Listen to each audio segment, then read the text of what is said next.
Hello, everyone, and welcome back to another episode of The Modern Working Musician. I'm your host, Keegan Peluso.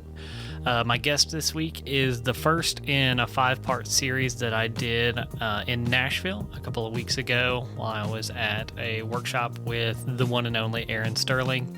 My first guest is Mr. Dylan Murphy. Dylan is a drummer and musician from the Nashville area.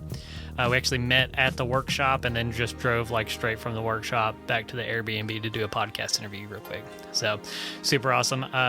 Dylan is a full-time gigging drummer in the Nashville area. He mainly plays with an artist known as Ben Chapman. They've opened for a Marshall Tucker band. They've done a couple of really cool tours and stuff like that, and they're really making a name for themselves in what is known as the psychedelic country scene. We talk about everything from how Dylan got to Nashville from his native Pittsburgh area. Shout out to Pittsburgh. I got family up there.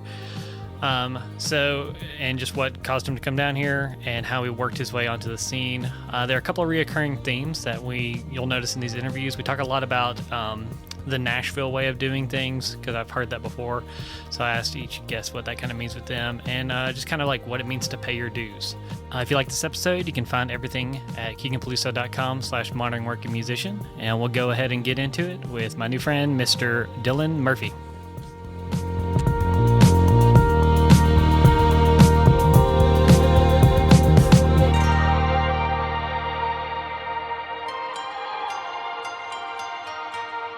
All right, everybody, welcome back to another episode of The Modern Working Musician. I'm your host, Keegan Peluso, and we are on a quest to find that there is no one set career path in music.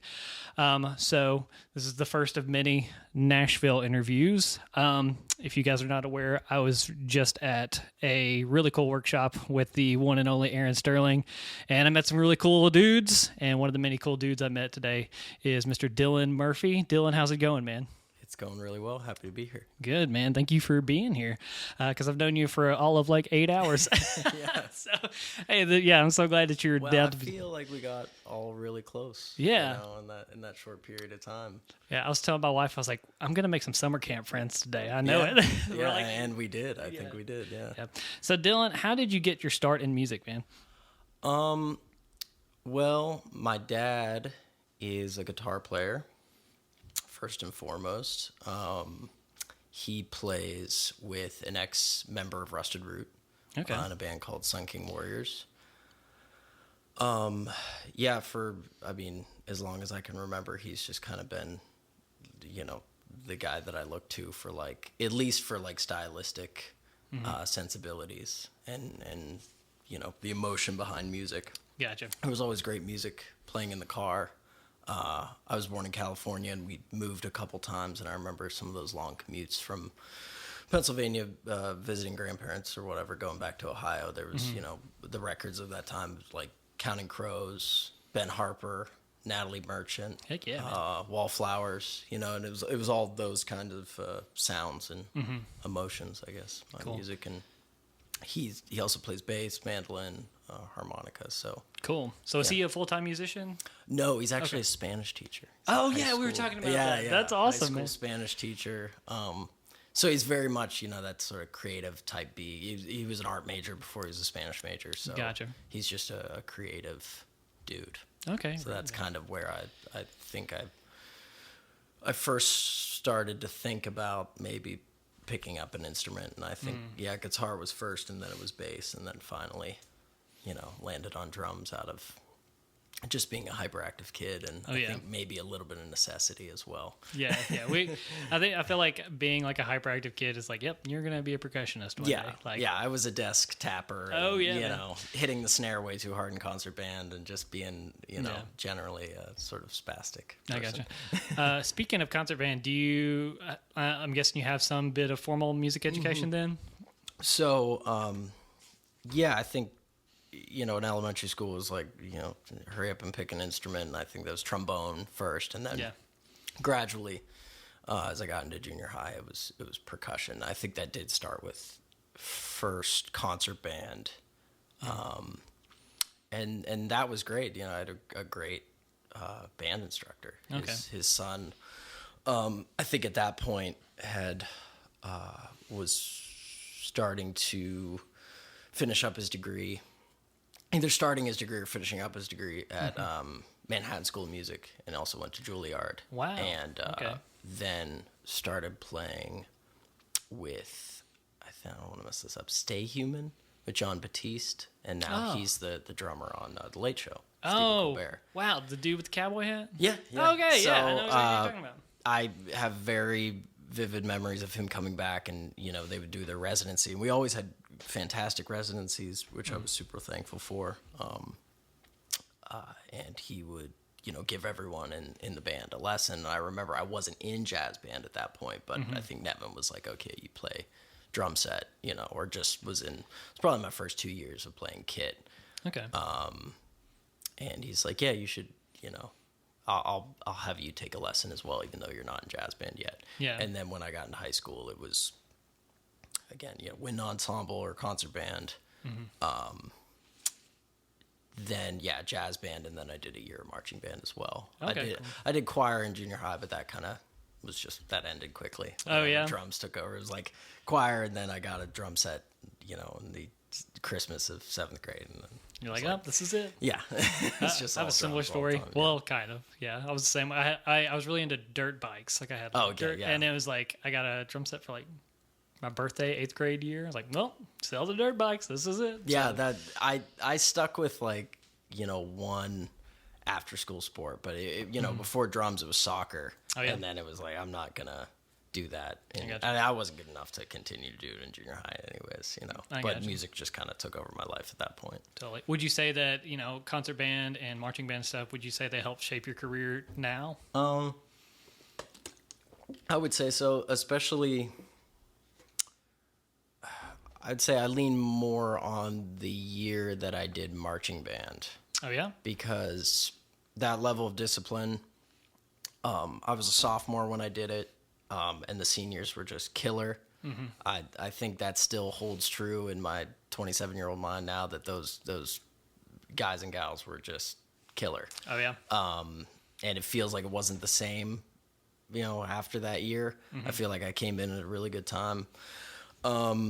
And I was on the first bass drum, so I had to start the splits and everything like that. And playing like this, is a lot different than playing like this. And I feel like that definitely kind of evened out my hands, whatever that means, if that's important. But or sort of strengthened everything. And, playing to a metronome and everything like that. Just that band camp year and that year of playing all those halftime shows and then going to Disney, I feel like really sort of pushed me into being a little bit better on the drum set. That's really cool.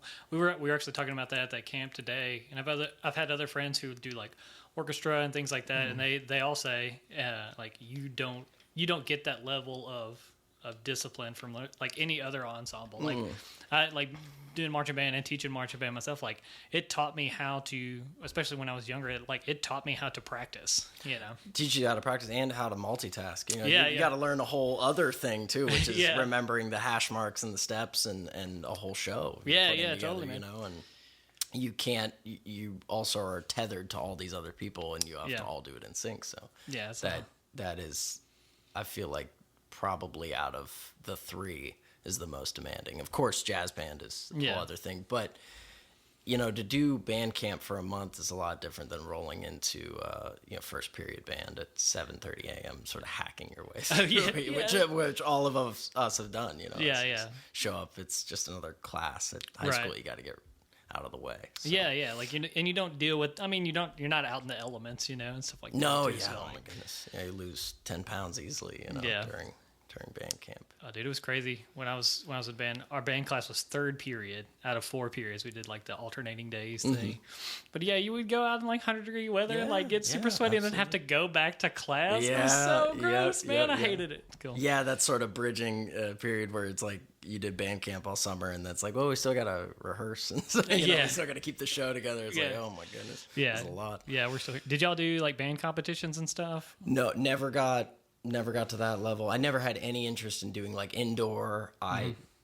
It really was just like we did Queen as our show, and I just thought that was so cool. Yeah. And I liked the idea of like all learning music together, and it felt kind of like being in a band, but I never thought for a second to take it any further than I that. gotcha. And like as soon as those seniors graduated, I was like, yeah, that was great and made me better, but I'm just gonna get back to just doing in school band and then get back to jamming with my boys, you know, in the basement. And Yeah, I do love how they were all separate courses. Like, so jazz band was a class, concert band was a class, marching band was a class. Yeah, and you had to audition, you know, to get in. And I never really, truthfully, in jazz band, you know, I split time on the kit with somebody else my last year, but there was always somebody ahead of me. Oh, yeah? So I was kind of, you know, sitting in the chair, turning pages, getting to play a couple songs, but there was always somebody better than me, always somebody ahead of me. So it was a real learning experience too. And truth be told, I didn't really have any. I took lessons from a lot of different people throughout that time, but I never did any formal jazz training at that point. Really? No, I had the opportunity to study with was it Roger Humphreys, a jazz drummer in Pittsburgh, older guy, and I just was like, I was so into like Kings of Leon and Red Hot Chili Peppers and stuff, you know, Queens of the Stone Age, Foo Fighters, that I was like, that's cool, but I don't really want to do that. I just want to like play live shows and just get that together, you know. But I did end up studying with a couple people that I feel like were really, you know, integral to my progress, and then sort of halfway through college did that again. I gotcha. Yeah. We talk a lot about on the show, like the aha moment of like, oh, this is what I want to do. Did you have one of those, or was it something like you already knew, like a linear progression or anything like that? No, and you sort of prefaced it with saying like different career paths. There's no one, defining career path, and it very much was like, I don't think I play for fun. I don't think I would ever do this for a living. I didn't know what a studio drummer was until I was like 18, 19. I knew guys recorded on records or whatever, but like growing up in a small town in Western PA, it's like the only two options are like get famous and be in a rock band or go to Berkeley and then teach, maybe. Like nobody ever like I didn't know you could record and make money doing that. I didn't know people had home studios and made money doing that. Like I just had no idea. And then with Instagram and the internet, I was like, oh, like, okay, this is kind of, you know, and that kind of stayed in the back of my mind. I was already in college at that point, and I was really just focused on getting my degree. Gotcha. But then playing sort of, you know. Gotcha. What was your original degree for?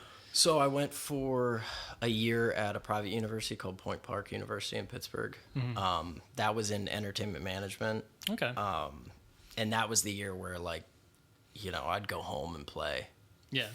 All weekend, you know, in the basement when I could, but being that it was an hour and a half away from home, you know, I had to be at school too and finish that. I wanted to be immersed in the college experience as well, but like I said, I just ended up practicing on the arm of a chair, and I was like, well, if I'm doing this much and I'm finding this engaging and like getting better at this thing here at this low, I literally have nothing. You know, I have a pair of sticks and, you know, the arm of a chair. My roommate's yelling at me to stop all the time. And I'm just playing along to music. I was like, yeah, I don't think this is gonna go away. Gotcha. You know, so, and at that time, the guys that I had grown up with and played with and sort of forged the ability to play drums, and they got better at bass and guitar, like they were starting to play in Pittsburgh a lot and kind of make the name for themselves. I'm like, man, I so badly want to be involved in that. You know, and that music just hit me in a way where I was just like, this is just like exactly what I hear in my head and want to be involved with. So eventually it did become like, this school's really expensive. I don't feel like I'm getting a lot in the classroom. I feel like I'm learning a lot outside the classroom. I had friends in the industry at that point, and I feel like I was ahead of some of the other freshmen as far as like getting opportunities in the industry and chatting people. I was really aggressive about that kind of stuff and wanting to go out and do that. But I was like, this time sitting in the classroom doing this degree, listening to these people, I was like, I feel like I could use my time a little bit better. So moved back to Indiana, Pennsylvania, lived in an apartment with a guitar player, and we started playing, and they were fresh off recording an album, so Cool. we were playing shows around the area, opening up for national acts, and I was a geography student at that point because I thought that was just interesting. I was like, I just want to go to school for something cool and interesting, and I like the idea of working outside. So it still wasn't really like, I'm going to do this professionally. I just knew I wanted to play in this band. I don't know what it meant. I wanted to tour, but I was just like, I'll just pick something cool and interesting. Yeah. And then found my way back to the School of Business and ended up getting my degree in supply chain management. Okay. So I have a major in supply chain, minor in geography, and a minor in econ. Okay. Cool. And at the end of that time, that's when I started studying percussion again. Okay, cool. Yeah. Now, did you go back, you say studying percussion, did you go back to like taking private lessons or anything like that? I did, yeah, with a guy who studied at the Bennington School of Music in Vermont. He studied under Milford Graves, the free jazz drummer.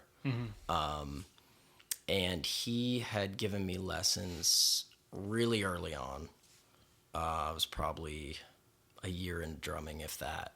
He was just one of many teachers that I had during that time. And then, like it usually happens, you take lessons for a while and then you get with other people that are playing, and then that just takes over your life. And, Totally. You're not really taking formal lessons anymore. But I remember I was bartending.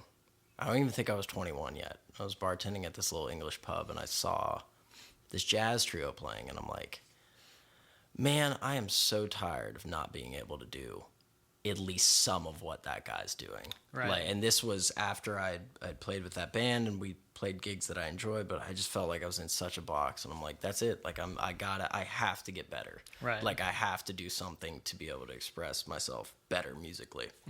And that's when I contacted PJ again, and we started doing, I think it was bi-weekly at first. He had some family stuff come up, so we couldn't meet for a little while there, but it just was like bi-weekly. And then I moved down to Pittsburgh, and it was weekly, and we just hammered away and kind of filled in the gaps in the stuff that I sort of missed, in high school. And that's when I was like, I kind of have some unfinished business with playing. Gotcha. And That's cool, man. Stuff, so. Cool. I just want to backtrack just a hair. I know nothing about supply chain management, so as a degree program, what, if anything, would you say that your degree helped you with in this industry? I think more broadly, college definitely helped me. Like as far as discipline, treating things, not to make it dry and boring and like banal, but it treating things like their coursework. Treat this like it's a class. Like and that's what I did with the private study, because I started, 3 years into college studying drumming again. I was like, okay, this is my master's degree. I just framed it like that. And I think my dad was really supportive of that as well. He's like, yeah, this is your master's degree. This is cool. Because he's, what's he going to say? He's out playing all the time with, his hippie band. So, is he going to be like, no, you should really go for, what a managerial, whatever, a year program in IUP. Right. It's like, well, that's just more money. And, I feel like a lot of people nowadays especially get trapped by these loans, especially people that go to music school. And then the irony in that is you leave with a degree in something that you love, and you can't do what you love because you have to work to pay off the degree in something you love. And it's kind of a trap. It can be. Yeah, totally. Sorry, I'm checking my kid. Oh, good. No, I totally agree. I really love how you put like that's your master's degree, because I think about that all the time. Like, should I go back and get my master's? Well, like, if I get my master's, I'm going to be practicing all the time. That's basically what it is. So, like, just practice all the time, and then you don't have to pay for a master's. Right, and I'm not saying I don't need that structure, because I absolutely do. But I was shelling out, physical cash for that, so I felt the transaction every time of this happening, and it was cool to be able to, because obviously I had to work, all the time to be able to support that and pay rent. I was living in Pittsburgh at that time, so it was cool to be able to kind of have it modular and be able to work the schedule, and just talk to somebody directly of like, hey, when can we, is the space free? Can we do this day, whatever? And then to be able to have the practice space there too, and go work out those ideas and just have it to, you're not on anybody else's timetable other than one other person, and Gotcha. then you Yeah. know, who you've committed to. Yeah, totally. So as far as the degree goes, business sensibilities, obviously, especially getting into senior year. Really? And I guess for my case, super senior year. Those seminar classes and those high level classes of like just being, not that things are incredibly difficult. Although I'll say our business school is really good. Just being held to a standard and held to a deadline and just things like that. Just sort of forming your life and being able to schedule things and get better at things and just being held to a timetable. I got and just be, our minds can kind of take over sometimes, and we always just want to go down to the lizard brain and do is the minimum, Yeah, it's totally. like it's cool to fill up your calendar like that and then be able to say, okay, I got to go do these things, but I also get to go do this lesson that I love doing. And by just the law of relativity, you're like, okay, this is school, but this is fun. Where if you didn't have school, you'd be like, I got to go to that lesson. You get a little bit of a respite by just going and playing drums and learning something new, No, that's really smart. That's really well put too. Like just having that like your lesson is your break from your studies Right, and stuff like that. yeah. No, yeah. You gotta trick the old mind sometimes. No, I think that's great, man. I think that's really well put. So you were doing the Pittsburgh thing for a while. What? I mean, you're in Nashville full time now, correct? So, and that's been a couple of years, correct? So it'll be 2 years in September. Okay. So what made you decide, like, was there a defining moment when you were doing the Pittsburgh thing that was like, all right, time to make the move to Nashville? Yeah, I think I felt like I wanted to move to Nashville it'd been a couple years at that point. My first visit was in 2017 with a friend. And it was cool. I liked the city, It was like a very superficial trip at that point. It's like, hey, great food, great music stores, Get to go on a road trip with my friend. Cool. Yeah.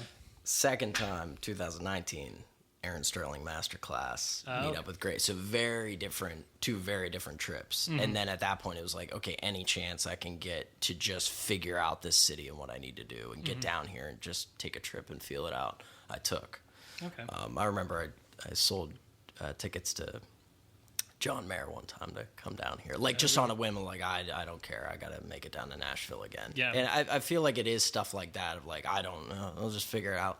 I'll just do whatever it takes to go figure out what the next 25 years of my life is going to look like or whatever, Yeah, I like that level of focus. You're like, all right, yeah, like this is what needs to happen. We'll figure it out along the way. So Yeah. No, that's super rad, man. Yeah. And I have great friends and great family and stuff. I feel very fortunate to even feel like I can take those leaps or whatever. And I do feel like the connections I made in other aspects of the music industry and a sort of work ethic that I gained, whether that be early on, like from family members, like my grandfather was a brick mason and I worked with him at a really young age or, whatever it be, to then just be like, I don't know, I'm just going to go do this thing. I don't really have like a lot of the other pieces that people have, but I feel like I have family that loves me and, I got a little bit of money in the bank and I'm just going to just go after it, cool, man. whatever. Now you were playing with your friends in Pittsburgh. Did that, like, before you moved, did that project just kind of fizzle, or did everybody move on, or did they come down here with you or anything like that? There were a couple iterations of that project. So Coastal Remedy was the band that I was playing in from the time I was probably really hitting it like 19 to 20, kind of into 21. And then, it was like focus on just being taught, studying with PJ, finishing up my degree. Gotcha. Taking gigs when I can or whatever. But I have found that when I take a step back from the kit like that, like really take a step back, and it's sort of like an Eastern philosophy of learning, I just feel like I'm getting better when I just step away and like focus on something for a little while. Okay. And of course that can get out of control, but that kind of Coastal Remedy thing stopped for a little while. That turned into Max Gall, which is the solo project that my buddy Max Bazowski started, and then it was just bass, drums, guitar for that, and it was us just kind of writing and wanting to do gigs. Kind of playing with other people at that point. I had a pretty steady church gig that was kind of interesting. It was me and another extremely talented multi-instrumentalist, Alex Price. And we, it was no tracks, no click or whatever. It was just basically us getting up and jamming on these tunes, which I look back on it now and I'm like, oh my God, that was great to have that outlet. And to have my old friend, who's the pastor, Johnny Beige, just let us do that. Yeah. And that I feel like was a nice place to learn during the week with PJ, and then go get it out on Sunday and try some of these ideas. Because we're playing, it's like, whatever, it's a church in Johnstown. Let's just try this crazy stuff. And he had a degree in guitar performance. So it was like, we're just feeding off each other. Playing with a couple other people, I started to kind of get some tour offers in Pittsburgh. And then everything shut down. Oh, yeah. And I was like, man, am I still going to move to Nashville? I don't know what's going to happen. And at that time, I was a city painter. So I kind of just stripped everything away and was like, I'm only focusing on studying drums and going to this job that's kind of a slog and it's blue collar or whatever. Because I had painted for many, many summers between high school and college, and that was my summer job. And I was like, all right, I'm just going to go back to that for a year, sort of make the highest wage I possibly can, work 4 days a week. Friday will be a practice day, and then I'll go out on the road and tech with this other band and sort of just filling in the gaps. Playing as much as I possibly can, but really just focusing on studies with PJ. Gotcha. And then, everything kind of, we started playing more gigs as Max called. I'm like, am I going to still move to Nashville? And I was kind of waffling a little bit. Relationship stuff also at that time. I'm like, man, am I going to make the leap? World shut down. That kind of meandered. And I'm like, well, if there's ever a time to just relocate and just kind of at least figure out where I'm going to live and just exist for a little while, it was like lease ended in Pittsburgh, live with parents for a couple months, save up some money, figure something out, and just take the leap. There you go, man. And see, I was just kind of hanging out with people my own age, trying to just stay safe that way and just make just a few friends and kind of edge in and just go out to small rounds that were going on at the time. Nashville's relatively open at that time too. And that sort of changed in and out, but I think the biggest thing was just coming down here and being just a person first and just kind of forging relationships. Very cool. Yeah.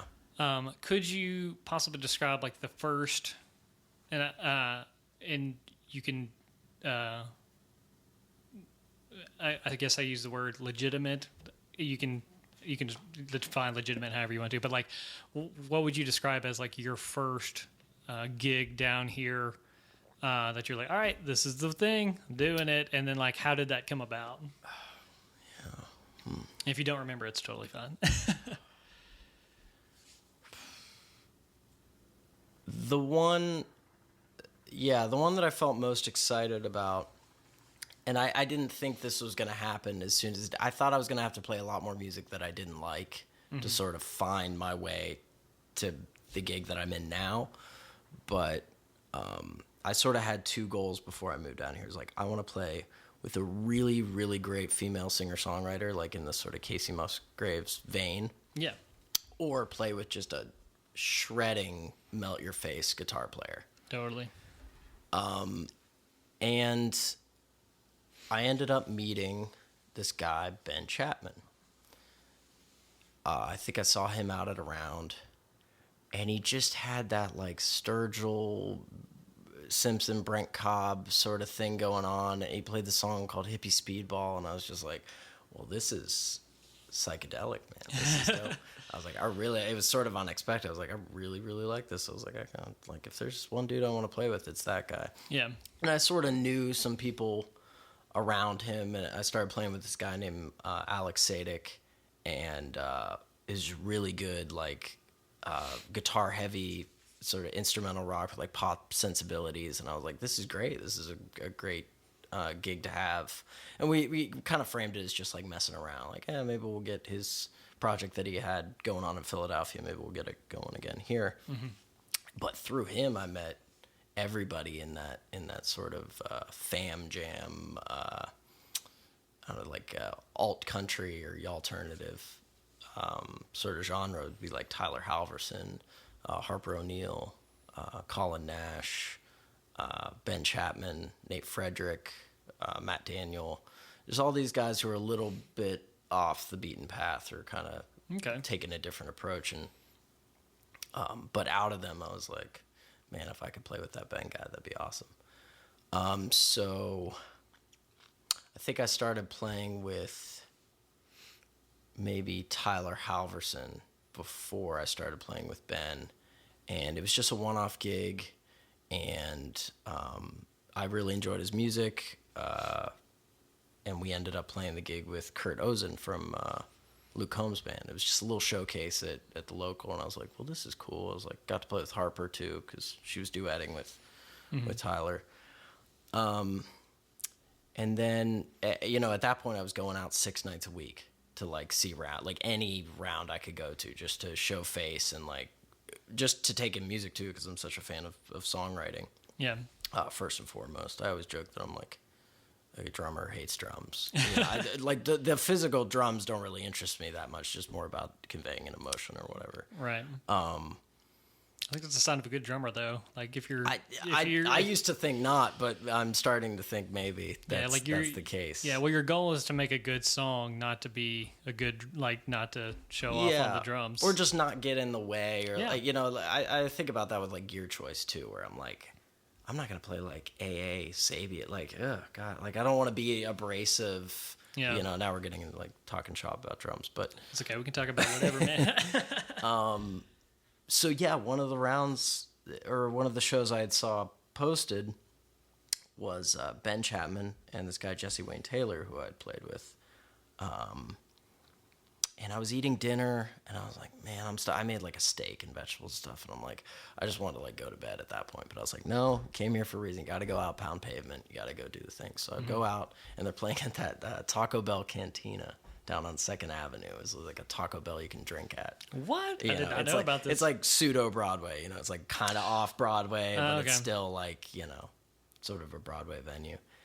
And Ben and I had maybe talked out at Revival or something that was going on in town, and he was like, oh, hey buddy, he's like, you gonna get up and play with us? I'm like, yeah, funny, like, we're not, it's you guys' show, like, keep going. And they're going back and forth doing covers and maybe a couple originals, and it was just an acoustic duet.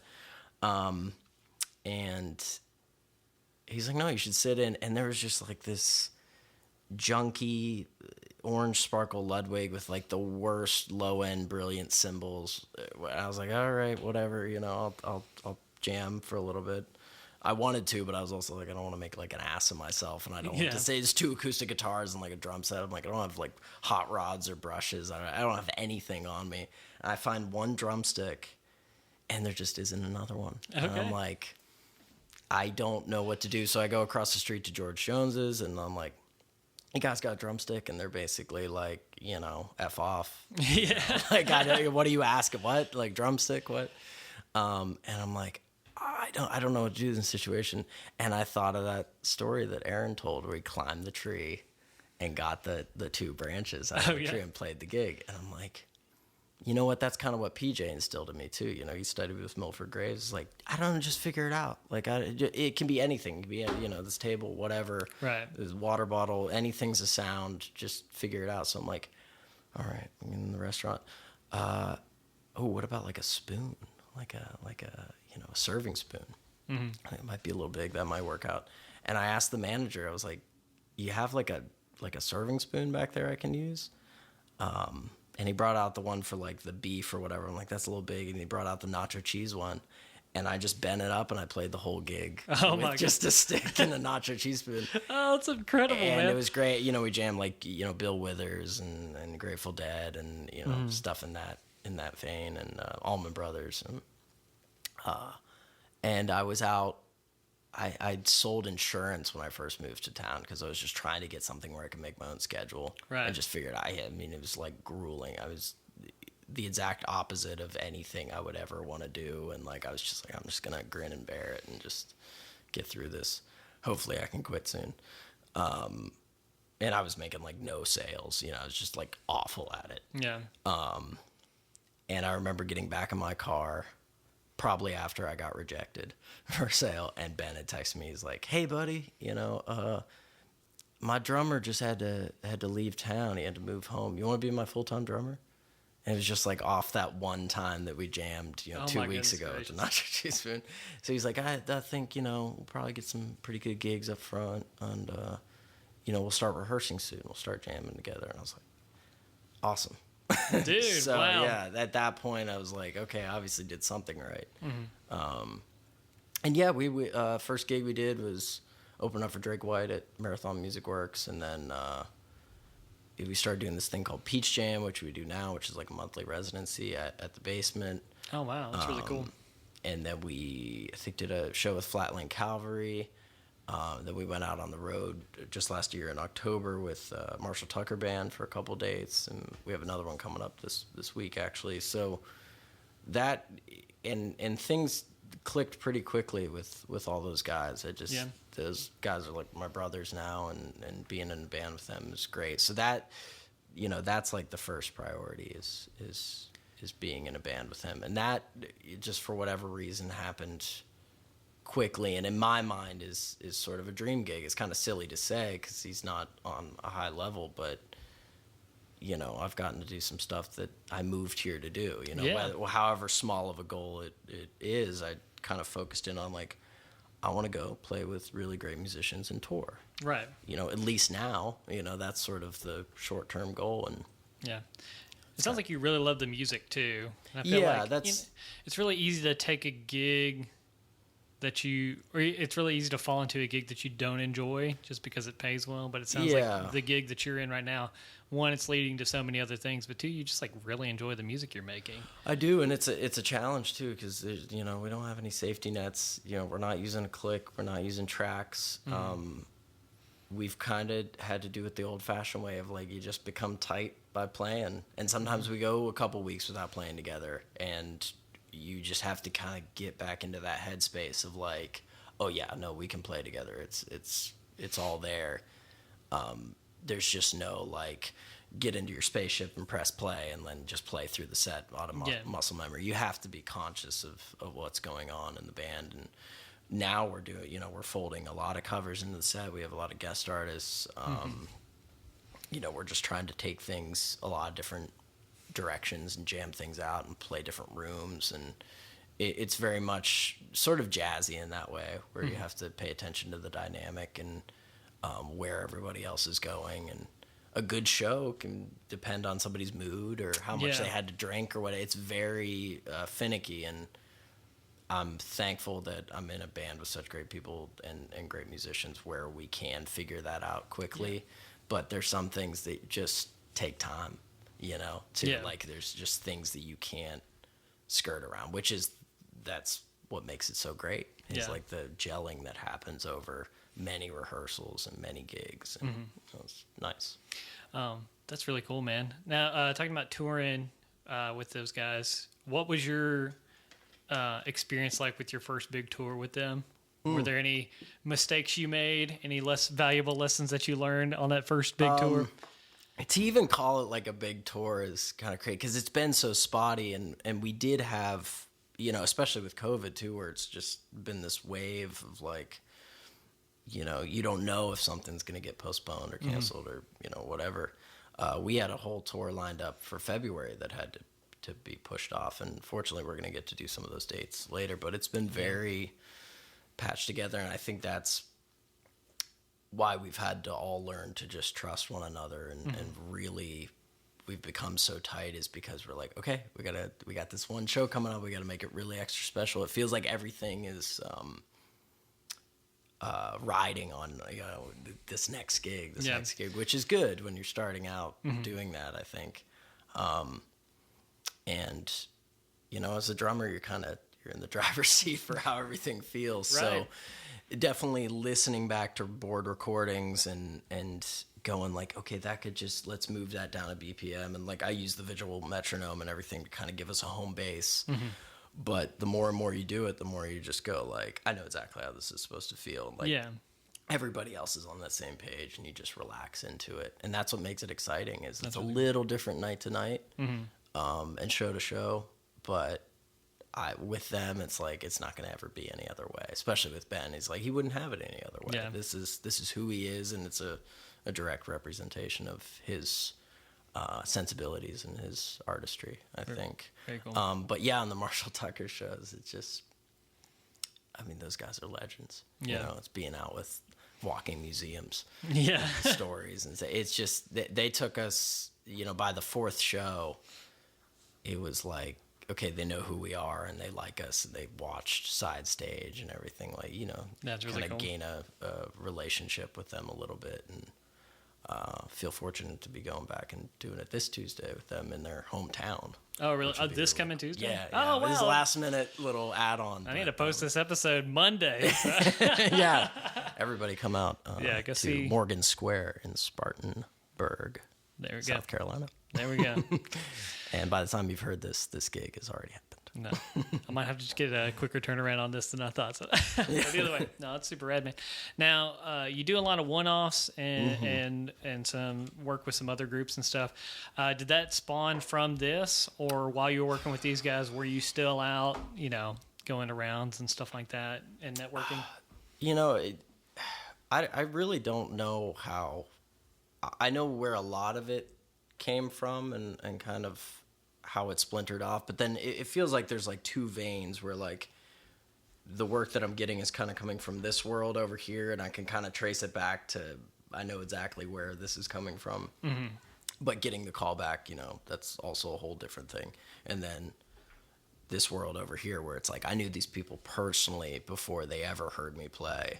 Oh, okay. And then, you know, it just happened to be like they liked how I played, so I got to go out with them. One of those in that sort of cosmic country world would be Tyler Halverson, and we did a little run in Texas that was great. He was just starting to he had 2 songs out on Texas radio that were just kind of starting to pop off, and he's still, you know, making his way down there, but they love him down there, and I kind of experienced that when I was down there with him. But as far as the other world, which you could call it, I guess, the more pop country world, or just sort of the more polished side of the genre, a lot of that came out of working at Saxman Studios. Okay. And Grady passing gigs off to me, or me working on sessions with some of these artists and saying like, hey, if you ever need a drummer, you know, Yeah. I'm your guy. Now, were you like when you're working at the studio, were you doing session work, or were you doing like production assistant? Just Pro Tools operating. Yeah, production assistant, you know, getting studio stock, cleaning. I was there for the construction of where Grady had moved to another house, and then he turned his old house into the studio. I was there for that transformation. And I basically started in the spring of 2021, just shadowing, you know, coming over, and he's like, yeah, I just need somebody to like take care of my drums and run cartage and stuff like that. I'll pay you, you know. And I was like, cool. But when I got over there, I was like, well, I'm just going to shadow the engineer. Because that's what I did for my college internship, too. Like, I just stood at front of house, and that's how I learned how to run Logic and what compression is and what gating is. I was like, well, I'm just going to do that now in a studio setting, because, like, I'm just going to sit here and watch him drum. Like, you know, that part's, like, whatever. But I want to learn the computer. And I think Grady kind of caught on to that, and he's like, hey, I think you should try, you know, learning Pro Tools and, you know, running Pro Tools over here. I think you'd be really good at it. I was like, oh, I work in Logic and I don't know anything about Pro Tools. And I'm like, and yeah, when I met you 3 years ago, yeah, you told me to learn Pro Tools, and no, I didn't learn Pro Tools. And yes, I'm regretting it now, and the whole thing. So at that point, I was like, man, if I could work over here and not be selling insurance or doing any other job, that would be great. Yeah. And I was like, okay, I better buy Pro Tools. Yeah. And so I did, and he just, really guided me through all that, and really had to put my nose to the grindstone and get a lot of those commands to muscle memory. And first we were just doing drum overdubs. I'd come over at whatever 6 a.m, and he was just okay. Well, this is command A. This is how you paste a section. This is the button you press to start recording. Just like going from cursory knowledge of like how Logic has certain hotkeys and how I get how the DAW works, but like getting those muscle memory hotkeys in, and basically now I'm just trying not to lose that, because I came here to drum, and that was basically what I was going to do. And him and I eventually sort of parted ways. We're still friends and talk and stuff, but it was like his business was growing so much that he was like, I need somebody here all the time, and it can't be 10 different people, and like I couldn't be happier for him. And he's like, hey man, when you're done with all that touring and drumming stuff, you come back here. And I was like, I think it's gonna be a minute on that. But that's another, that's another like feather in your cap, or another tool in your arsenal to pull out when you need it. So. And to take it back to these one-offs, I did a studio date with an artist, Shantea, up in Toronto, Canada. And I had actually Pro Tools operated on her session. So it's one of those things where it's like she knew me from the session. She was happy that I was there working on her stuff. And I was like, hey, if you ever need a drummer, blah, blah. So eventually we did do a whiskey jam. That went great. We did bus call. And then she was like, hey, I'm doing this like a Sirius XM thing up in Canada. You know how to play and act in the studio. Why don't you come up and do it? And she was like, yeah, we'll just kind of do a broken down thing. And, it doesn't need to be like the song. And I was like, screw that. And I was like, we're going full way. So I got the session because I had worked on it. I got the session from Grady, chopped it up, got all the samples, got all the backing tracks, loaded on it had like 3 different iterations of however this could go when we go up to the studio. And I can't imagine it having gone very well if I hadn't done all that work ahead of time. And when we got there, it was like loaded in the session in this, in the control room, played over it, and it's like, okay, it's nice to have all that extra stuff in the final mix. So the Pro Toolsing thing, that can really go a lot further than just sitting behind a desk and getting paid to just operate on a session. It's I feel like nowadays to be a drummer, you gotta know the computer just as much. Right. Yeah. I feel like just navigating a DAW, any DAW now, is just an essential skill. Like if you want to do music at all, they're so cheap now too. First of all, but like Logic, $200, get $10,000 worth of stuff. Right. Exactly. Or more. Yeah. So I mean, like it. Yeah. I do feel like that is a 100% necessary tool for any musician. It's just absolutely some limited knowledge of recording. You don't have to be, a session musician or anything like that, but like, knowing how Logic works, and then it can take you very far. Yeah, totally, man. It's somebody who can, especially with how track heavy things are nowadays, it's like somebody that can run the spaceship and make the singer feel like there isn't going to be a catastrophe. You're gonna do all right, because a lot, like, not to disparage any of the pop gigs, and there are obviously some that are way more involved than others. Talking about like Billie Eilish or 1975, it's like that's a whole other thing. The playing's obviously very creative and tasty, and there are licks and parts you have to get down. But with certain gigs, you could pretty much put any good drummer in the seat, and as long as they can play to a metronome, play to tracks, and is happy to be there, like a good guy, good hang or whatever, you can it's pretty modular to put different players. You don't have to be like, you don't have to have your own voice or add really that much flair or edge into it. It's just, you've got to do the job, and that's great, and that's really cool. But a big part of that is knowing the technological side, Totally. And you don't have to be Vinnie Colaiuta to fill in that gig, Right. And I think, especially with the worship leading thing now too, like a lot of my friends who do worship leading, like the Ableton stuff, like all that falls on the drum set player now. Which like, I am a complete idiot when it comes to. I have no idea how to even. But yeah, I know a few things on Ableton that I probably learned from Marshall from Billie Eilish's camp, where he's like a master of that.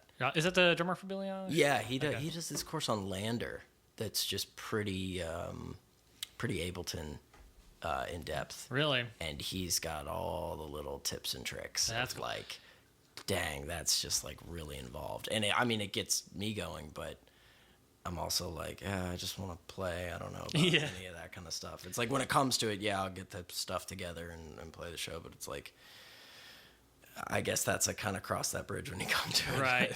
I follow his YouTube channel, and he posts like the live.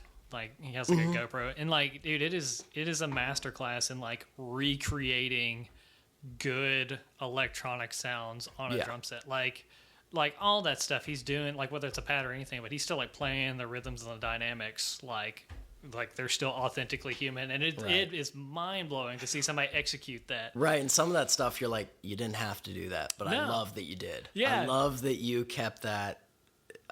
As a human element, right? And not in the track, because he could have easily kept a lot of that. Yeah, and it's just like, man, it's awesome. It's a flex, man. It's a flex. I don't use that word a lot. Yeah, well, he was really, inspirational to me, especially on that one off that I did. I never played to track. I mean, in church a little bit, I played to tracks, but like. That stuff to me just never really interested me, given the projects that I'm in currently, that's more kind of where I want to be sitting, is like just a couple guys up on stage playing music. Yeah. Although I love pop music. Like I love, Muna and 1975 and Japanese House and all this. I love the sounds. I love the approach. I love programming. I love all that kind of stuff. But first and foremost, I want to be, hitting a real instrument with other people plucking real instruments. But as far as like watching Marshall and seeing him set up pads, even if it's just for one song, just to play the part, when I was getting that stuff together for Shantae, I was like, I'll play the intro of this. I'll play I'll take the sound out of the wave file. I'll splice it up. I'll do what I need to do to it. I'll put it on the pad. I'll play just that little bit extra of like to feel more involved, and also like aesthetically, it looks more pleasing when you're not just sitting there. Yeah, just waiting for your count in. Yeah, waiting for that chorus. It's like having done both of those, like you talked about, like you really enjoy just being up there playing with some musicians and stuff. Do you feel? I think personally, and I want to know your opinion, like. Because of things like the internet and things like that, there's no real like captain of the ship as to what is like there is still mainstream music and stuff like that, but like good organic music, like people are finding that because it's so much more accessible now. I feel like there's no real one like captain of the ship as far as musical style anymore. I think that's true. I think there's still tastemakers out there, but I think it's kind of becoming few and far between. I still do think that Nashville, there's kind of one way to do things. Really? If you're going to be, quickly successful, I'll say. I think if you're going to go off the beaten path, you got to be ready to play the long game a little bit. Although I will say there are always going to be people out there who are looking for an organic, unhinged, no frills sort of experience. And I love both worlds very much. And obviously the one can make a really great living for a lot of people. And that's kind of what we're all trying to do here. Right. But there's kind of, one way to record the drums, and they pretty much just have to beat detective right to the grid, and like there's a sound, there's a sound that is an expectation, I guess, in mainstream country. But yeah, you're absolutely right with Instagram and stuff. There's a way to get your image out there and what you're about, and you can get a lot further, and there are a lot of people out there that are going to resonate with exactly what your sensibilities are, Yeah. But, the top of the heap, I think, is still very much pop country. Gotcha. I would love to kind of elaborate on that a little bit, because we talked about it in when we were at that workshop today about paying your dues. Because, Aaron comes from LA, and there's, I don't know if you know who Near Fielder is. He's a jazz guitar player from New York. He plays with my brother in Blood, Sweat, and Tears. Oh, cool. Very cool. Yeah. Nice. Oh, yeah, my brother sings for Blood, Sweat, and Tears. I don't know if I told you that. No, you did earlier. Oh, yeah. He's a famous singer, and he tours the country, so he can be a world famous TikToker too. Anyway, for bird watching. Yeah, he's like a TikTok bird watcher singer. Anyway, he Near is from New York, and he kind of described the same thing that Aaron did with LA. Is like there's almost a lot more room for weird in both of those compared to Nashville. Yeah, and I'm from none of the three, so I can't attest to that. But somebody who works in and around it, it's almost not even fair to tell my experience, because in my, however it happened for me when I moved here, there's a lot of room for weird. Oh, yeah? And that's kind of what I sought out. And I feel like for me, it never felt like a bold choice to do that. It was like, really? I came from, my dad plays with a guy from Rusted Root like that. I went to drum circle camps and wellness camps where chanting and meditating in front of each other and doing Reiki and deep breathing, that was all just normal stuff from that sort of that fundamental age where you're starting to figure out what you're about and what's, this is cool and that's not cool. It's like that, that to me was totally normal to do. So I feel like, I don't know, to be right up against weird or whatever that's just that could be a career too. To me, it's agree. And that's what I like. So it's well, if I'm not doing what I love in this capacity, I'll just go do something else. Yeah. Because I'm I'm a drummer who hates drums. So I'm just I might as well just go get a job and do all the other thing, have a family and really focus on all that other stuff in life. Mm-hmm. If I'm not going to be doing this, it's not worth the sacrifice to me to just kind of go well, it is what it is in this town, and I'll just, these are the kings, or the up and comers who are going to be at the top of the heap. So I'll just kind of follow them around and see if I can get a gig or whatever. It's no, I want to get original. I want to get weird. I want to, play with people who I feel are really sticking to their guns and aren't going to move for anybody. Yeah.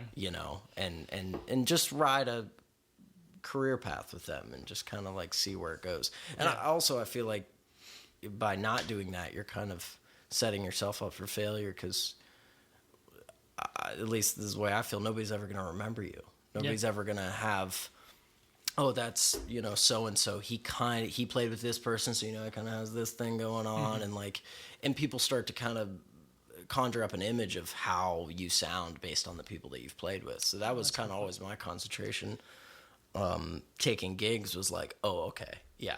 No, oh my God, her vibrato is so great. And she writes songs in this way that nobody else does. Or oh, this guy's image is really cool. And the way he paints, the way he word paints is unbelievable. It's or he's a really good guitar player. Whatever it is shackling yourself to those people and supporting their music. That's going to influence somebody's image of you as well as a player. So I feel just by taking something that's easy or pays well, you're giving up maybe future security or future opportunities or earnings or whatever, however you want to quantify that.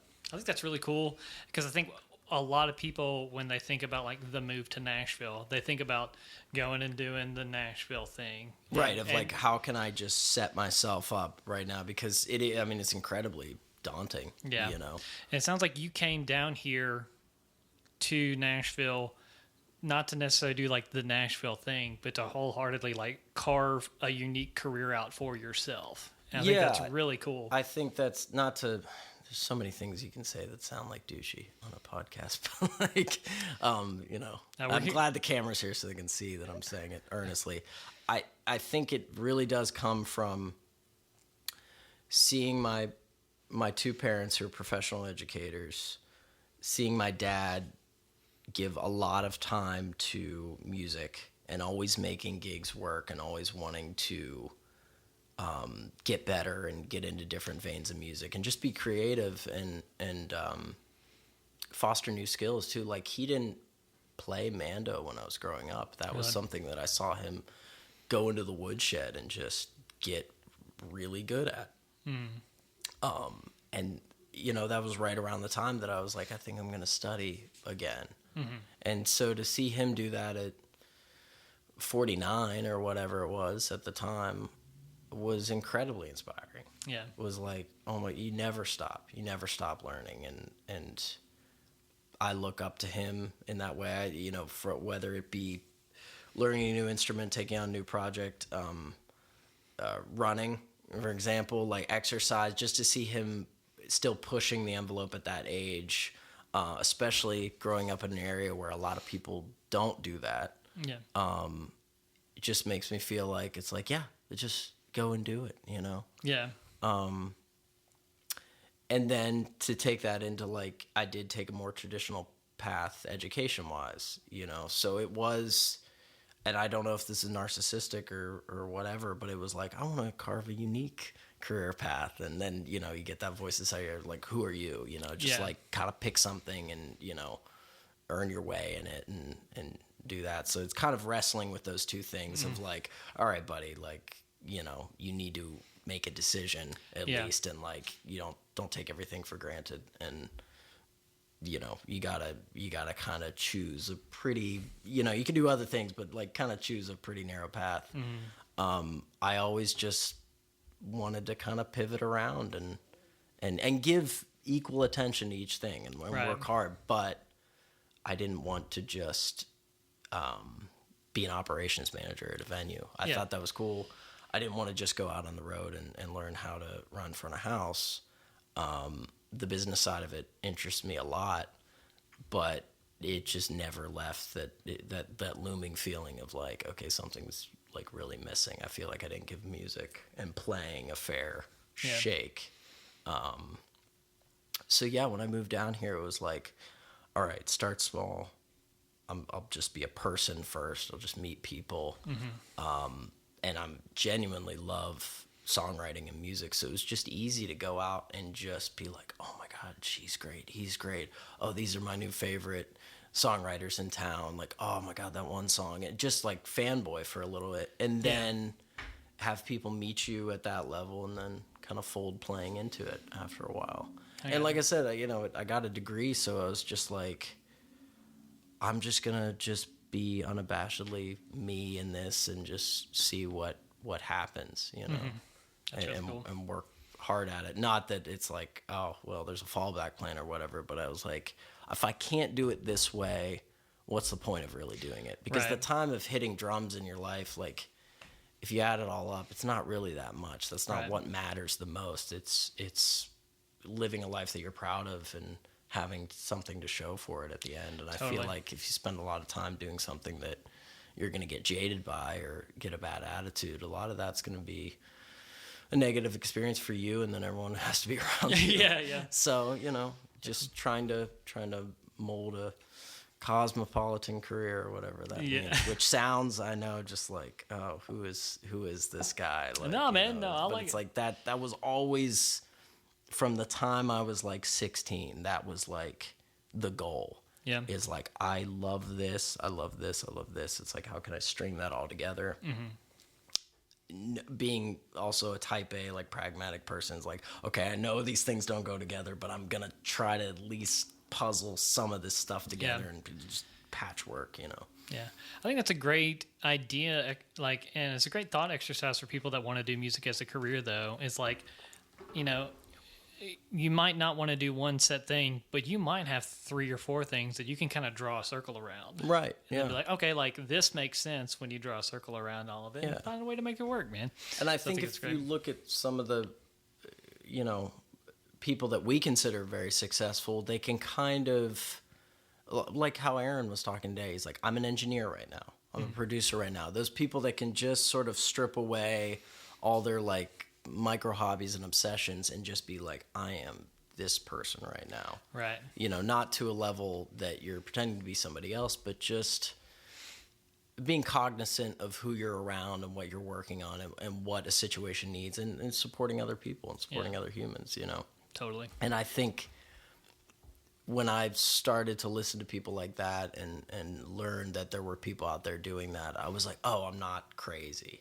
Like, there are people that are kind of dipping into different facets, and it's okay. They're not, their life isn't going to hell. Yeah. You know, their family isn't ashamed of them, whatever, you know, things aren't falling apart around them. It's like they're actually seen as like a serious person who's a professional, you know. Yeah. And that was the biggest hurdle, I think, for me. It was like, okay, that's like, okay, people do actually do this. Yeah. You know?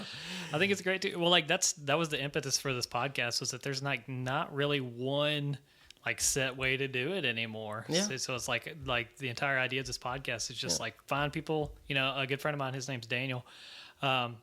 He's he teaches marching band. He's a composer. He's an arranger, but he's also an accountant. And he's like, he loves it. Like guys from Flatland Cavalry, CPA. Yeah. It's like, who knew? Yeah. You know, it's good. And if that's what fills you up and makes life enjoyable for you and makes it enjoyable for your family, and you're able to support your kids and send them to college, it's like, that's what it's all about. At the end of the day, we're all kind of searching for that, and music should really just be a vehicle to something broader like that anyways. I feel like the people that kind of just get sick of it the quickest are the ones that are super obsessed with the material and physical aspect of like, I gotta have this kid or these symbols, or if I don't get this gig, I don't know what I'm gonna do, and like this is my entire personality. And it's like, dude, there's like a million other things in life to enjoy too, you know. Yeah, I think Aaron put it really well. He was like, look, drums is not my life, it's my job. Exactly. You know? And that's that was the conversation my wife and I had when I left teaching, was like, I could like go back to school and all this stuff, but we had a really long talk. I was like, look, like these are the skills I've got. Like I've built them up over so many years. So like it's, might as well put my skills to use in the best way possible. And if you have a few that you're really good at and a wide array, that then can become a career in itself and a life. And then you'll have somebody looking back on your life and going like, oh dang. Yeah. Keegan, like, I want to do what that guy did. One dude in particular that really kind of squared everything off for me was Stacy Jones. Really? Who, I don't know if you're familiar with him. He was the lead singer of American Hi-Fi. Okay. Which a lot of people don't know him for that, but he drummed for a lot of the late 90s female artists like Veruca Salt. Can't remember the other names right now, but eventually started drumming for Hannah Montana, later Miley Cyrus. Worked at SIR for a period of time as like a A&R person. Has recorded, put the sticks down for 8 years and became frontman of a pretty popular, post-punk band or whatever you want to call it. Like, just, yeah, man, I'm in it. I'm just going to make decisions. This is what I want to do right now, and I'm going to figure, I'm going to have enough pragmatism and sensibility to realize that, yes, I do have to live and make money, but I want to do this, Yeah. And he talks about seeing Gavin Rossdale when he was out on tour with Bush, and he's like, man, that guy's having so much fun. And that's all it took was like, all right, I'm just going to play guitar now. And I literally got Mel Bay's chord book and like was in the back of the bus learning guitar. Oh my gosh. And it was just like, once I heard, that, I don't know if you're familiar with that, I'd hit that podcast, but no, I'm going to check that out. Aaron's been on a couple times. His episodes are great. And then Stacy's episode was like, it just like brought everything into focus for me. I was like, oh crap. It's like, oh, you just have to be extremely passionate and work hard, but you can do multiple things. Like, it's okay. And, I don't know. Did you grew up in a pretty small town? Yeah, I'm like a suburb of Memphis. Yeah. So things can get pretty, boxed off or whatever. And maybe some of it rightfully so. But, when you're going to public school and stuff, it's like, okay, these are the things you can do. Right. And nobody ever comes to you and says like, well, your career can kind of take this arc and you can move through it. Like, nobody's ever spelling it out for you in the guidance office that way, Yeah, and that was really hard, and that's one reason why I went into the podcast thing, is because like I wanted to show like being a public school educator, like I felt so hamstrung by like all of the rules that I had to follow as an educator that I feel like I couldn't like let my kids experience what a true career in music was. You know, like when I was teaching choir, like there are so many great aspects of music that I wished I could show them. But it was like, oh yeah, you should be a choir director. Like, well, you can do way more than being a choir director. Yeah, you kind of feel like you're practicing what you preach or whatever. You're like, well, it's this thing, but it's not exactly this thing. And you have to, and that's a lot for a kid to take in too. Of like, wait, you can kind of, it's like, yeah, you'll learn later that these splinter off in this, and you form relationships and get opportunities, and that's a lot to, that's a lot to tell a 17-year-old or an 18-year-old. Yeah, too. totally. And, I think when that crucial time comes, you're so. We've seen it 1,000 times too. Whether you have your friends or you experience it yourself, or in your own graduating class, or years after college, where your entire personality is tied to what school you're going to go to. And what oh my God! Yes. And I've seen it be the pitfall just to like so many. Yeah. Who are like, that guy, he's living back in our hometown now or whatever. It's like, I went to, Rutgers, and, that's a lot of debt, he didn't have a scholarship or whatever. It's like, you can really set yourself up for maybe not the life that you had envisioned when you were making those choices. Yeah, by totally. doing that, of course, and I'm saying very obvious things, but college is hella expensive, and I think that choice is not always informed by the best data, and your emotions are not something that you can rely on at that point. I can wholeheartedly say my college decisions were not mine as well. Not thought through very well. I mean, like I loved being in marching band. I loved playing music, and it was like, well, you want to do music? Well, don't actually get a music degree, get a music education degree. That way you can you listen, you're like, oh shoot, I guess I gotta go do that because I gotta make money, and this is a career. My parents will be happier if I go for music education, and I won't look like an idiot in front of my friends, because then they'll see, oh yeah, you're gonna have a job after college. Yeah, I'm gonna have a job after college. A lot of that ego and just fear of how people look at you, and that's how it was for me going to Point Park. Was like, I think I like this. I think this is what I want to do. And it sounded cool, and it was a cool small school, and nobody was going to come at me. Nobody was going to question. It's like, oh, Dylan, he's always liked music. Yeah. He's always wanted to be in the music industry. He's going for entertainment management at Point Park. That makes sense. Yeah. And I was safe, I was safe from ridicule or questioning or whatever. And it was weird enough that I thought, people would find me interesting, or whatever kind of 18-year-old ego I had at that point. I feel like it's a very good point. Now, in retrospect, though, you just talk about college is such a safe decision, because you can kind of procrastinate on a lot of really big decisions. At least in the immediate future. You procrastinate, and then you're building up debt and stuff like that, or at least I did anyway. What's that as Ben Folds 5 lyric? It's like $50,000 a year to take naps or something like that. Yeah. Which is that's your freshman year. It's that first taste of actually having to form a schedule, and you could argue that you do that in high school, especially for people that are in clubs and play sports or whatever. But you're on your own.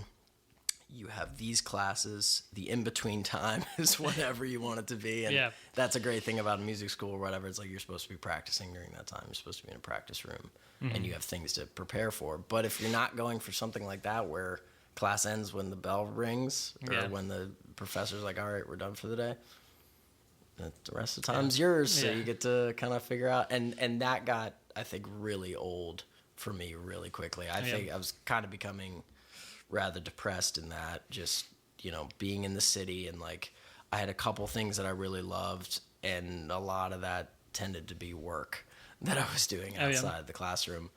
The whole party thing got pretty old quick, and spending all my flex dollars at Starbucks every day and sitting in my room, watching YouTube got pretty old pretty quick. And I don't know. It was a lot of creatives in one space too, so that was a lot. Oh yeah. That whole college experience wasn't really for me. So moving back home and being able to work and still go back down to Pittsburgh and form those relationships and play in a band, it's like I needed variety and I needed blocked schedules and where it wasn't just, History 101 at 3:00. Right. So that kind of was the reason for that change. Yeah, downtime can get dangerous, man, especially in college. Yes, so totally, absolutely. So I kind of want to fast forward a little bit, or Amanda, what have you got? Like, what are your plans? Like, we could talk about immediate plans and then 5-10 years out. Do you have any plans for the immediate to distant future? Yeah. As far as right now, it's just being open to touring opportunities, specifically with one or two artists. Looks like we already have some stuff lined up for fall, so that's nice. But right now, especially in Ben's career, he's going out on the road and doing a lot of solo stuff, and it's pretty great tours, but they do unfortunately have to be solo acoustic for whatever reason. Yeah. And then in between, we've just been sort of interweaving festivals. Cool. So his life's just been like insane, getting out on the road, going all over the country, coming back, hitting a festival date with us, going, hey, love you, buddy, see ya, going back out on the road. Right now he's out with Muscadine Bloodline. Before that, it was Joshua Ray Walker. Before that, it was Lainey Wilson and Haley Witters. So eventually that is going to become a full band outfit. And of course he wants it to be that way right now, but just with him coming off the first debut record and everything, it's got to be solo acoustic sometimes. Yeah. Other than that, it's just getting my own recording setup finalized. We just got some mics. I did. I just won a nice dynamic mic tech pack, which will be super useful. Unfortunately, my interface is in transit right now. Just found out a channel does not work on it, and I sold it to somebody without a working channel unknowingly. Oops. When I checked it, it was fine. But thought it might be a routing issue, but I'll figure that out. But I'm going UA, man. I'm going to be one of these sellouts and then just go with the big company. No, it's good stuff, man. I can't afford it, but it's good stuff. Well, yeah, and I have a friend who's trying to unload one, and to me, especially after hearing Miles McPherson talk about it, it's like in the box isn't bullshit. I mean, you can really get great sounds that way, and I'm so limited. I've wrestled with the fact of I had a spot over at Diamond Sound, but I was sharing that with 3 other people. Well, that was when I just moved to town, which was great because that filled up a ton of my time when I moved here. Was just opening up the Billy Martin book or the Fundamentals of Snare Drum book and just shedding when I had all the time in the world before I was gigging a lot, and did some recording there, but it was always this room sucks, and you can hear somebody just doing blast beats right next to you, and you can't get a good capture. So now I have a little small room in the house I'm renting currently, and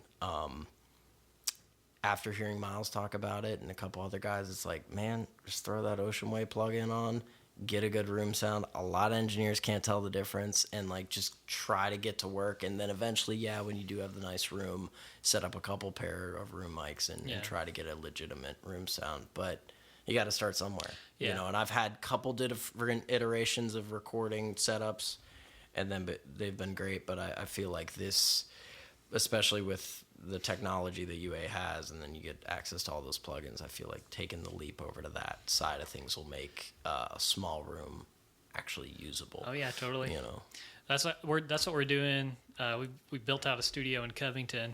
My buddy bought an old police station, and we're building out this Covington, Kentucky, Tennessee. Yeah. Okay. So it's it's like an hour north of Memphis. That's right. Yeah. I know that. Yes. But we've got 2 rooms. We've got a control room, and then we've got a dead drum room. Love it. And then so everything we do is in the box, and then we're building out the upstairs to be the big live room. But love it. Yeah, kind of like that Aaron setup. Yeah. Yeah, exactly. Cool. Well, kind of in reverse, like a downstairs. Yeah, but exactly. Yeah. But you build the dead room first, do everything in the box, and then you can build out the upstairs. Yeah. You're not in a rush to build out your big room after that. You can make it how you want to. Yeah. So. Yeah, exactly. Yeah. So. Cool, man. So we have one. This is like the signature question of the Okay, podcast. cool. You can answer it however you want to. It could be life. It could be music. You don't even have to answer if you don't want to. But do you have a favorite failure?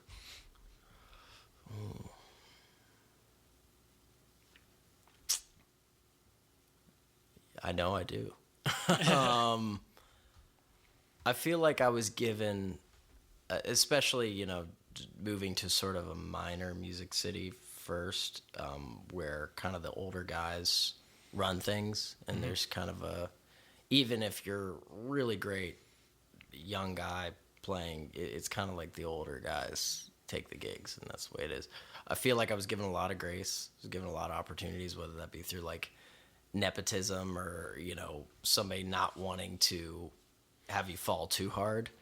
And I feel like I was aware enough to kind of learn lessons of after the fact, like, oh, that sucked. Or like watching footage after is like, oh, maybe I should not do that. Yeah. And still not learning those lessons and doing the same things again. I feel like I got a lot of the stupid stuff out of the way before I moved. And I had friends who were kind enough and family friends who were kind enough to be like, hey man, good stuff, but try not to, try this or try that, and trying to guide me in the nicest way possible. I have a really small one and then a big one, but like, I just remember in high school just not preparing for playing tests. And I remember going in one time and my band director was like, I started off and he's just like looking at his watch, like, all right, man, you gonna try one more time? He's like, you didn't practice at all for this, did you? And just that gut-wrenching feeling of like, I really don't want to experience that again, of just being like totally helpless in a situation. And even in my time, there's one event in particular of recording an EP that just for whatever reason, you just get red light fever and you get in your head. And I feel like I was just kind of getting pretty confident at the point that this happened, where I had certain opportunities with other producers and other people where I'm like, oh, maybe I'm not half bad. I can record in a studio, maybe I'm not half bad at this or whatever. And then being thrown into a situation where you're working at like a Nashville pace, doing Nashville things and playing in a Nashville way, getting my ass handed to me a little bit and going home and going, ooh, maybe I need to rethink some things, and okay, don't do that again, and like don't be that hyperactive about something. And like there's there are times to be unabashedly yourself and try things and maybe be in the driver's seat a little bit more, because you are steering the ship, but there are certain situations where just do your job. Just hit the drums in a way that's not too expressive, and just don't staple words on the back of everything, and don't ask too many questions, and just try to just be a little bit more natural with what you're doing. And I think those are some lessons you deep down and then you just have to get kicked in the teeth like one time where you go, okay, yep, that's what I thought. I just had to get my ass kicked just a little bit to know I thought there was something up there, but I just had to touch the hot surface just to make sure it was hot. And so I don't think I've had any catastrophic failures. There were definitely gigs in the beginning of me moving to town where I'm like, okay, I got to go work on that. Or like, that wasn't as great. Or like, somebody told me I should prepare in this way and I kind of blew it off. And I'm like, yeah, they're right. I should probably just fall in line. And I've always been terrible at that, of like, I'll do that sort of, but I got to do it my way. I got add a little of the Dylan Murphy version of that on there, which is just, it's like, humble yourself. It's just, these guys know, they've been here for a while. They know exactly what they're talking about. Like things like making charts in a certain way, or like these gigs you should really play to a click, and blah, just stuff like that where totally. you got to fall a little bit to learn that. Nobody just, I don't think anybody is just that placid that you just are like, okay, and just do this. But, some maybe, not me, unfortunately. I mean, that's really cool, though. You saw the ceiling, and you're like, I'm still, like, test it. Like, learn my lesson. And now you're like, exactly. Right. And thank God in those particular situations I did, the people were kind enough, or it wasn't that big of that high profile of a thing where you're able to learn in this environment and then not screw up in a huge way. Yeah, it wasn't like a career ender or anything like that. So that's good. I think a lot of things aren't make or break. But there are definitely some things that can get around, and there are some things that you could fall really hard that's going to make you maybe not want to continue on for a little bit. Yeah. So I was fortunate enough to be given some opportunities early on that were at least like a training ground. Very cool. You know, and people, man, everyone in Nashville is just kind. I mean, for the most part, it's just a kind community. At least the friend group that I'm into is just like the nicest people. You really can't afford to be an asshole anymore in this industry with money the way it is. You know, in the old days, like money was thrown around like crazy and big budgets, and you could just be a dick. I feel like now everybody wants to keep things pretty even keel. And coming out of a pandemic where a lot of people didn't get to do what they love for a while. Right. Everybody's like, okay, this could all go away tomorrow. Let's treat each other with respect and kindness, and be thankful that we get to play music together. Yeah. So I feel like that's kind of framed everything. I think that's very well put, man. Because the past few gigs I've had coming out of COVID, it's like, man, like, I'm grateful for each one of them. Whether of it's course, like there will always be assholes. Yeah, and I've played with a couple. We've all been there. Yeah, man.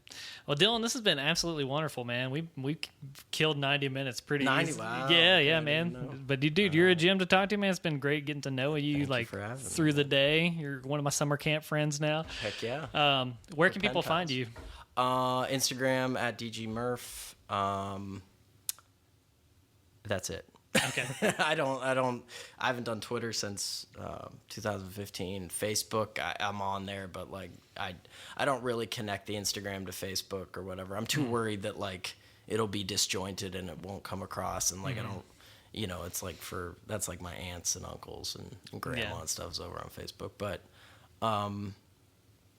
pretty much just one way. Cool. Instagram, Cool. Well, we'll link to your Instagram in the show notes and all that stuff. And you're on the road. If you'll send me the socials for everybody you're working with too, we can absolutely link to those and and stuff too, man. Yes, dude, this has been a blast, dude. Anything else before we call it a night? Yeah, man. I just think it's really great what you're doing here, and I appreciate think it, man. I like the way you frame the podcast too. I like that mission statement. That's very cool. Man. Yeah. Well, dude, it was awesome to have you on the show. I'm really glad we got to meet today. And this is a hell of a day, man. Dude, it's a lot in here. We've been doing the thing, man. Yeah, man. Cool. And that lunch too. God damn. Dude, Mojo Tacos. Dude, yeah, it was great. Bojo Tacos in Franklin, Tennessee. This episode brought to you by Bojo Tacos. No. All right, man. Well, guys, this has been another episode of The Modern Working Musician. Thank you so much again, Dylan, and we'll see you guys next time. All right. Thank you for having me.